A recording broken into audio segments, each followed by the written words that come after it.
Dikit ang magiging laban sa 2028 presidential elections sakaling magtandem sina Naga City Mayor Leni Robredo at Senator Raffy Tulfo kontra kina Vice President Sara Duterte at Senator Amy Marcos batay sa survey ng Okta Research.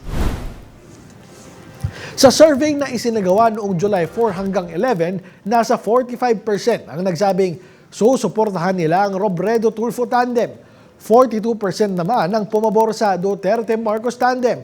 13% ng mga respondent ang nagsabing wala silang susuportahan, hindi alam ang sagot o tumangging sumagot. Bagamat lamang ng 3 puntos ang Robredo-Tulfo, nilinaw ng Okta na statistically tied o halos tabla ang dalawang tambalan. Ayon sa Okta, ipinapakita ng results na highly competitive at unsettled pa rin ang 2028 elections. Sa ngayon, si Vice President Sara Duterte pa lamang sa 4 ang nagkumpirma ng intensyong tumakbo sa mas mataas na posisyon sa 2028. Si dating Vice President Leni Robredo naman tumanggi sa posibilidad ng panibagong presidential bid at sinabi niyang mas nais niyang tumakbo para sa ikalawang termino bilang alkalde ng kaniyang syudad.